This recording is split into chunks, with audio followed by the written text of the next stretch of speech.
Firaun, Karun. Kita semua pasti sering dengar nama Firaun, si raja yang paling zalim, atau Karun, si kaya raya yang sombongnya luar biasa. Tapi, sadarkah Anda, ada satu orang lagi yang disebut Al-Quran yang menjadi pilar utama kejahatan Firaun? Dialah Haman. Siapa sebenarnya Haman ini? Dia adalah wazir, atau bisa kita sebut menteri kepercayaan Firaun di Mesir.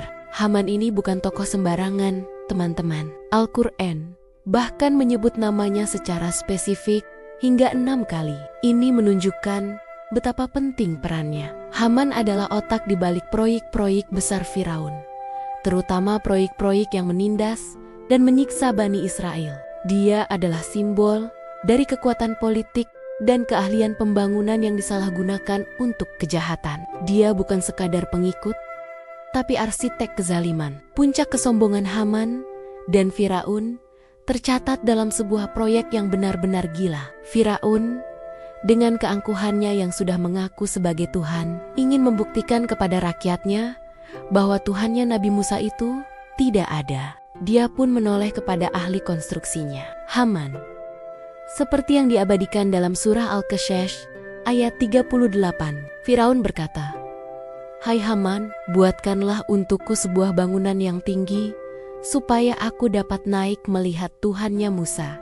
Bayangkan, sebuah proyek menara pencakar langit yang dibangun dari tanah liat yang dibakar, hanya untuk menantang kekuasaan Allah secara terang-terangan. Haman pun segera melaksanakan perintah gila itu. Tapi, apa yang terjadi pada akhirnya?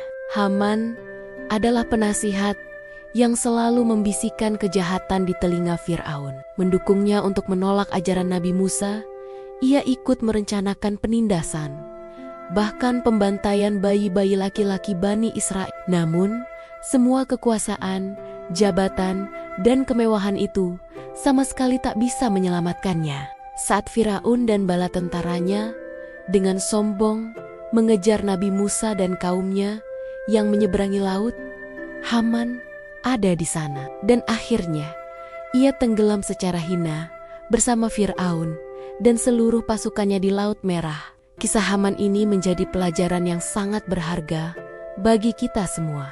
Jabatan, kepintaran, dan kekuasaan yang digunakan untuk melawan kebenaran dan mendukung kezaliman hanya akan berujung pada kehancuran yang tragis.